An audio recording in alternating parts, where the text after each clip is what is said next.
Bismillah, salatu wassalamu ala Rasulullah.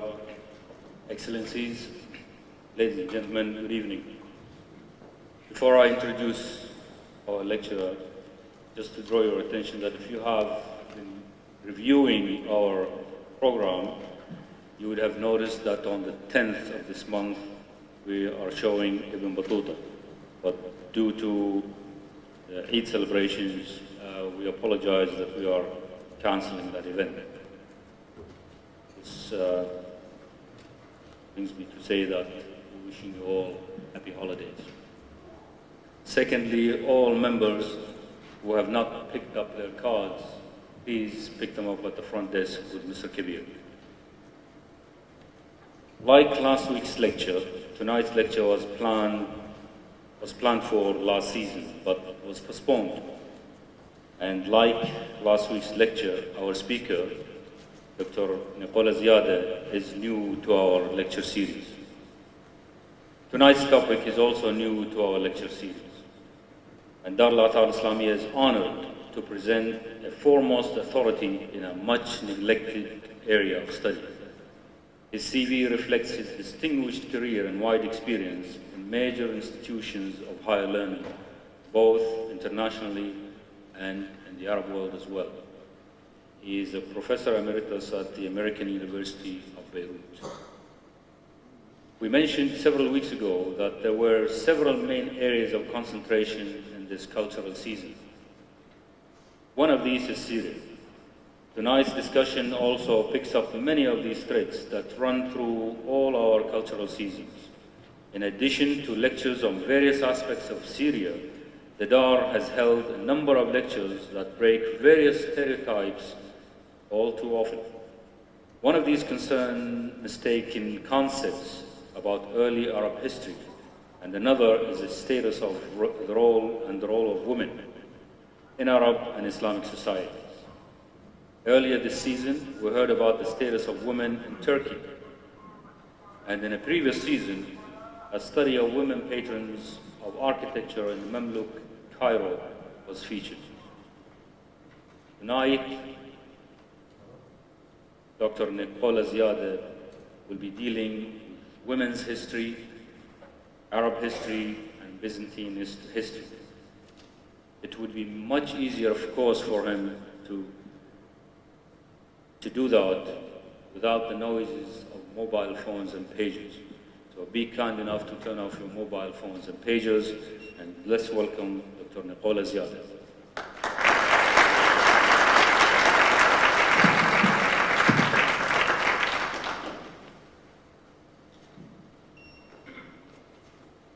Ladies and gentlemen, I wish to thank Sheikh Hussein for inviting me to give this lecture. And I wish to thank you, my friends, for coming to listen. Having admirably acquitted myself of those two important matters, I proceed to talk about more serious matters. And the first one of them, I would like you to allow me to share with you, people of Kuwait, the sorrow you are suffering as a result of the death of the Crown Prince of Kuwait. Finish it.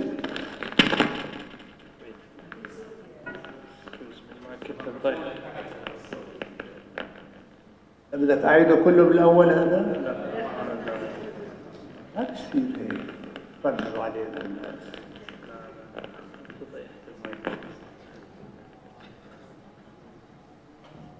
I'm sorry, I didn't want to be an exhibitionist, but they made me so. Share with you the deep sorrow you feel on the loss of Sheikha, the daughter of the Crown Prince of Kuwait, whom my wife had met on a visit to Kuwait in 1939 at her home, and she described her later on to me as a young, vivid, intelligent, and active young lady. The area I want to talk about tonight stretches to the east of a line from Aleppo to Damascus down to the river Jordan, to the east of all that. The people who lived there right throughout its history have been nomads, depending for their existence on whatever the soil may give, or else what they could find with various peoples, or in case of need, and those cases of need were numerous, they would maraud the neighboring countries. Such a land and such a people are of interest to the anthropologist and to natural scientists. What do they have to do with history? But if the land concerned happens to be situated as this land called the Syrian desert, between the Red Sea and the Arabian Gulf to the east, and the Mediterranean and its countries to the west, then the picture changes. For in that case, those people, those nomads who roamed this vast area, had something to do with the movements of trade between the Indian Ocean and the Mediterranean en route between the two areas.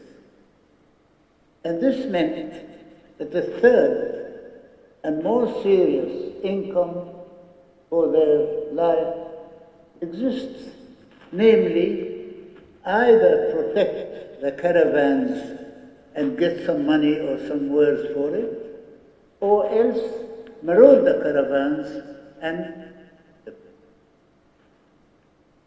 what happened is that between the 3rd century BC and the 5th century AD, two of the most important tribes in the area saw to it and understood that it would be better for them to protect the caravans, protect the traders, provide houses and shelter for the beasts and for the traders than to rob them. And the result was that two very important kingdoms appeared in the area.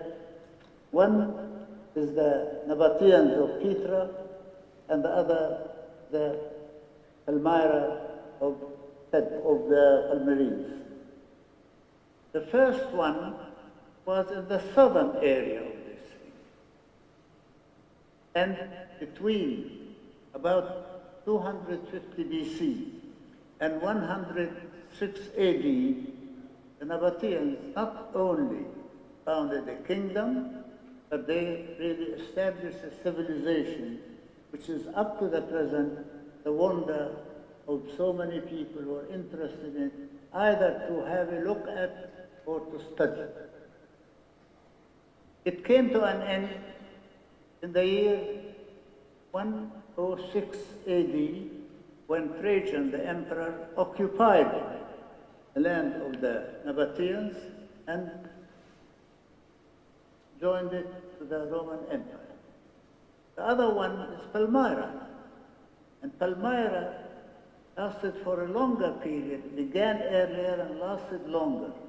But again, not only was it a storehouse for the caravans, not only it provided security for the people, but it benefited from this by establishing again civilization in the desert. It came to an end in the year 273 AD, when it was destroyed by Aurelian, the Roman Empire. Now this is the area. The people living in this area were nomads. During the period I'm talking about, at least, if not earlier, definitely later, those people were Arabs. Now, they were Arabs of tribal structures, large tribes, confederation of tribes, and small tribes here and there. And they all benefited from this situation. After the end of the two kingdoms, they still benefited from that. There's another point. Those tribes that lived in this area I described, from northern Syria down, happened to have existed for a long time between two warring empires. The Roman Empire on the one hand, and the Parthian and later on the Sasanian Empire on the other hand in Iran. Now, sometimes they benefited from the enmity, but sometimes they paid the price for this enmity. Now, this is as far as the land and the people that roam there are concerned. The next point to consider is the very existence of the Roman Empire itself and the Parthian and Sasanian empires on the other side. Rome occupied Syria in the year 63 BC. For some time, both the governors were interested in personal matters, probing ways and means of ruling the area, until Augustus became emperor, and he actually addressed himself to the very administration of this vast empire, which covered all the Mediterranean basin, plus this extension to the east. Following the steps of Augustus, two emperors were very much interested not only in the administration, but in the defense of the empire as well. And this defense of the empire took the following steps. Trajan, who reigned and ruled from 89 till 117 AD, started what was known as the Trajan Way. In name, sounds like a road. It's true, it's a road for the movements of the troops. But more important than the fact that it was true, there were forts and other places for the stay of Roman legions there. This went on quite admirably until Diocletian ruled from 284 till 304 AD. This is about 200 years after our Trajan. He had expanded the frontiers of Rome within the Syrian desert to the east and started another line of defense composed of forts and bastions stronger than those that had been established by Trajan. But all the same, ruling a civilized country, agricultural, commercial, is one thing, but ruling Bedouins and nomads is another. And the Romans learned during this period how to deal with those people. Instead of ruling them, they allied themselves with them. And they introduced a system by which those various tribes, large and small alike, were considered to be confederates with the empire. That is to say, under the Romans, they received money and they received also grants and aid, like olive oil and wheat and barley, so that they would defend the frontiers of the Roman Empire with the Roman legions. Now, at the same time, this put them themselves far from being enemies of the empire. Instead of their being enemies, they became part and parcel of the defense system of the empire. This system, by the way, the Persian empires, the Parthians and the Sasanians, never managed to get this sort of thing. The Romans were better administrators altogether. Now, as a result of various practices under the Romans and under the Byzantines who followed them about the middle of the 4th century after Constantine the Great founded Byzantium and the Byzantine Empire, what happened is that they developed certain rules of the game, so to speak, this political game of the nomads and the ruling administrators on the other side. First, if the tribe is a small one, then the person in alliance or confederation with the ruler of the Roman Empire would be referred to as sheikh, filiarch, which is a Greek word meaning a head of a tribe.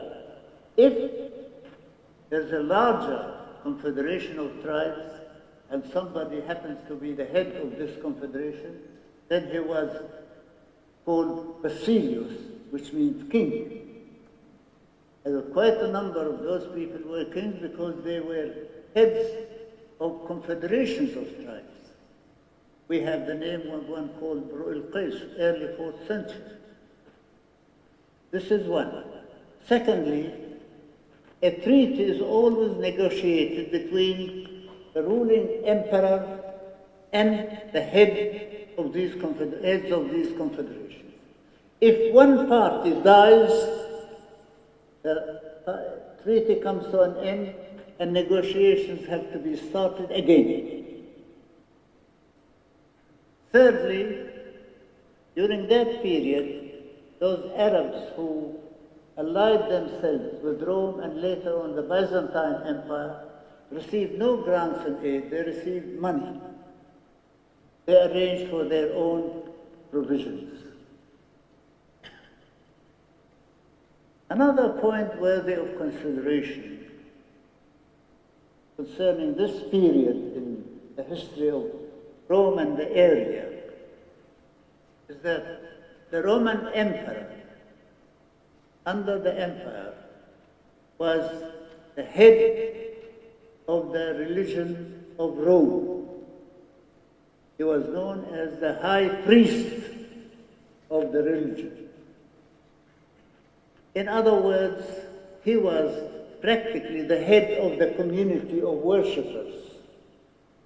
Whether the goddess worship was the Roman Empire or the sun god or the emperor himself. Now, when Constantine adopted Christianity early in the 4th century, he considered himself also to be the head of the Christian church, just following the tradition that was followed in the empire. By the way, Constantine never made Christianity the official religion of the empire. He considered Christianity as one of the official religions of the empire. This came much later, recognition as Christianity is the sole religion of the empire, not under Constantine. So Constantine considered himself to be high priest of the church. Probably not exactly in the same sense that he had been a high priest of the heathen gods or churches, but as much as possible. This meant, in other words, that what the emperor accepted for his faith should become the kind of opinion, religious opinion or fellowship that should be adopted by the church in his empire.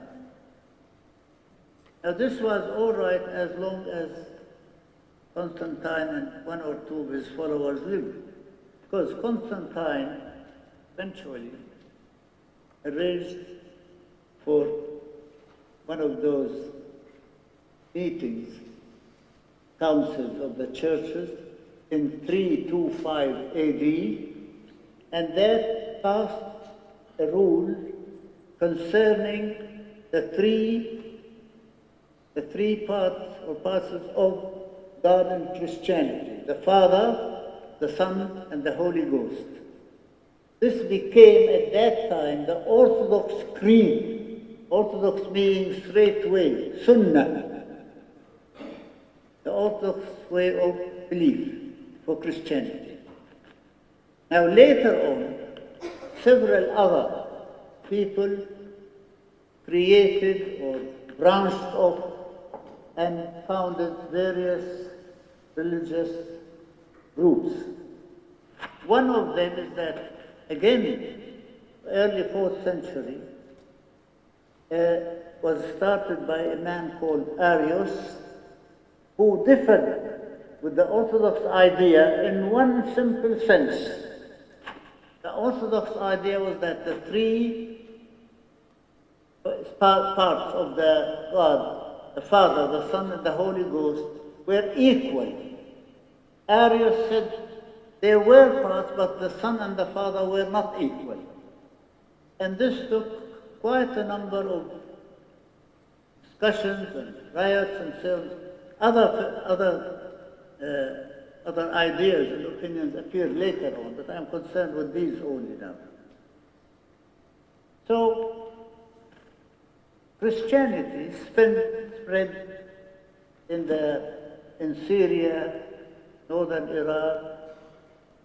By Syria, I mean natural Syria, Lebanon, Palestine, Jordan, and in Egypt, already by the 2nd century AD. Late in the 3rd century, it started moving into the nomadic and Bedouin areas in the area we spoke about.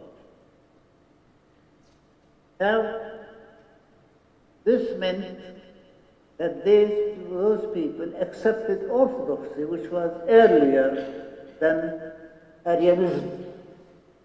So most of those Christians in the nomads or Arabs were Orthodox, in other words, following the Orthodox aspect or explanation of Christianity.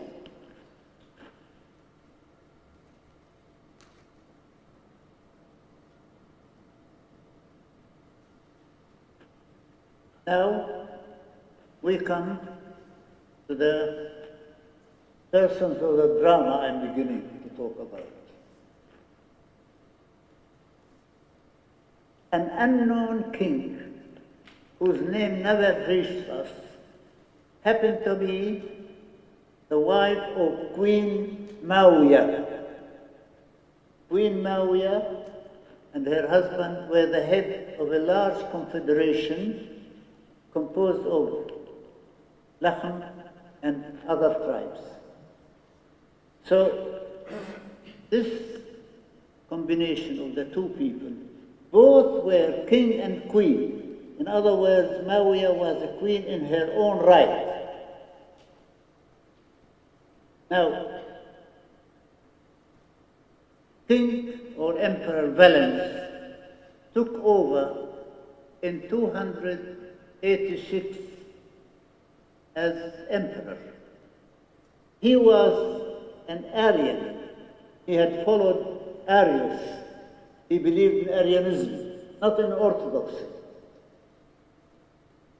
When the unknown king died in 375 or thereabouts, his wife remained queen.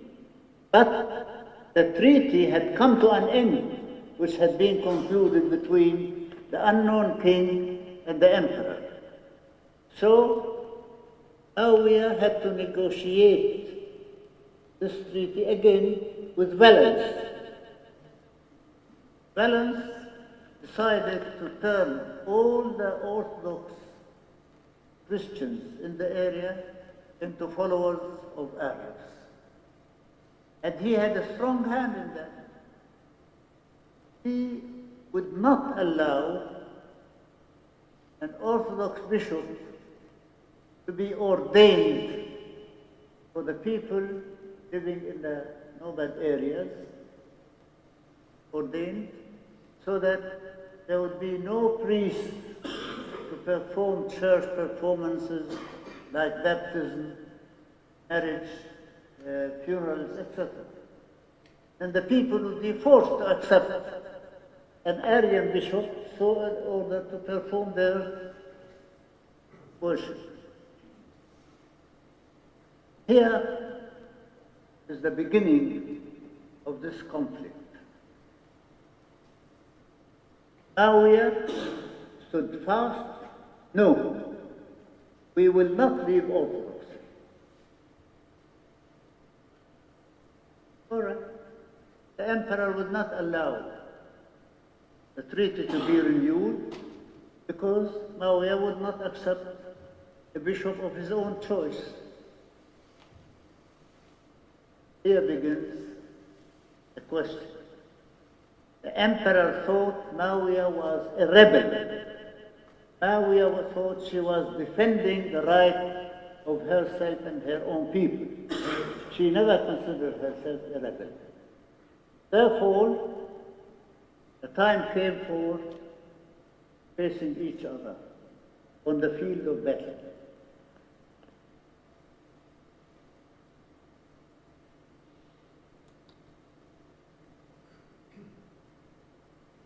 Never mind. The map is large enough. Now, Mawiya is round about the word Kelb here, as you see on the map. That was the center of her administration, let's say, metaphorically. But her tribes, the tribes under her, extended from the north, from near Aleppo, down to Horan, and even to the south of that Horan area. Now, the point is that Mawiya had lived with her husband and ruled with him for a long time. She knew exactly where she would be stepping. She knew the area very, very well. She had quite a good control of her cavalry. And she was respected by the people who were Orthodox for defending their faith. So she had three good reasons to feel that she could fight an emperor. The fighting took place, see the word Lebanese, Phoenicia, Lebanese, the center. This is the area known, extending from the east of Damascus, from the mountains, the east of Damascus, right into the desert. This was her way of maneuvering. She wanted to meet the Byzantine troops at a place of her own choice. And apparently, the local military leaders of the Byzantines did not have this idea. They thought they were going to fight in the open. So she outskirted Jabal al-Sheikh, Mount Hermon, south, went into what is now part of the Julan to the south, and went right to the area inside where the sources of Jordan and other rivers are. It's quite a flat area, difficult to trespass because of branches of various kinds of water. I happen to know the area well myself. I walked several times. And there she descended on the military camp and defeated the local military officer. Now the local military officer asked for help from the Dux Oriens. Dux Oriens was the military head of all the armies of the East, of the Arab East. That is to say, part of Asia Minor, northern Iraq, all Syria, and part of Egypt. So he collected his armies and came to fight this woman. He set his subordinate officer aside, wanting to make the glory, to gain the glory for himself. But now we are defeated even that large Byzantine Empire army. And only this officer who was set aside was the person who saved the Dukes from being killed. Having won this decisive battle, Mawiya could face Valens with different positions. He renewed the treaty. And he accepted to appoint, to ordain, to have a bishop of the Orthodox faith ordained for the people. But he resorted to a trick. The bishop was an ascetic called Musa. Now Musa should be ordained by either bishops or patriarchs. So what Valens did, he sent him to Alexandria to be ordained by the Arian patriarch, which would mean a fairly good compromise for him. Moses refused.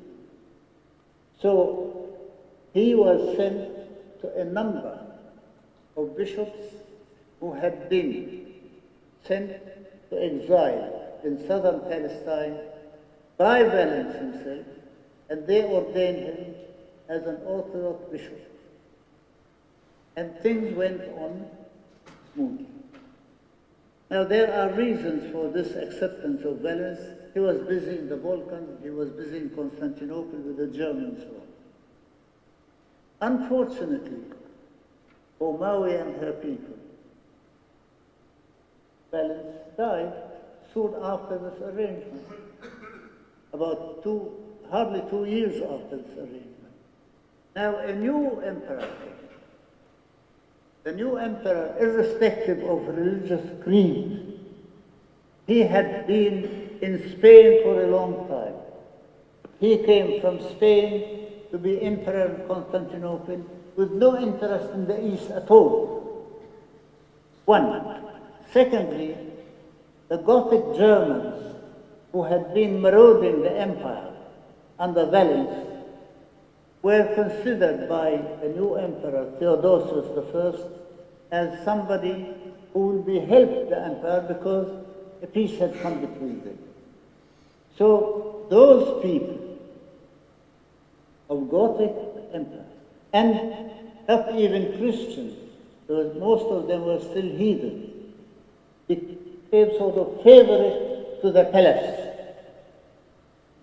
And the palace appointed many of them heads of provinces, including one German pagan who was appointed as Dux of the Orient. That's the head of the military organization of the East, the whole area. Now, when Valens died, Mawiya wanted to negotiate a treaty with the new emperor, Theodosius. Theodosius, leaving matters for his subordinate Germans to treat with the affair, mistreated the Arabs. First, the amount of money that had been granted to them earlier was diminished. Secondly, they were not given any of the high-ranking offices, neither administratively nor militarily. Thirdly, they were not even considered to be of any importance. Mawiya could not take this sitting down. So she revolted again. And this was within few years only of the first revolt. But this time, things had changed. And Mawiya was defeated. She went to the same area to fight the Romans, but apparently those Byzantines had learned the lesson. So they defeated her, and she went into exile. This was about 385 or 87. One inscription found later on, more recently, in Khunasira, in northern Syria, which mentions the name of Mawiya as being a hand in the building of a monastery in that area. Now this is quite a long time, but there is no reason, according to most historians, that this woman who had abdicated and left all worldly affairs and joined religious arrangement organizations was helpful in that area in building the monastery of St. Thomas in the neighborhood of Khunasira. So this is the story. The story in principle was the national feeling combined with religious attitudes against an emperor who wanted to impose his own ideas in a country. The first time, Mawiya succeeded, forced his hand. But the second time, she was not able to do it, had abdicated and left the scene. Thank you, ladies and gentlemen.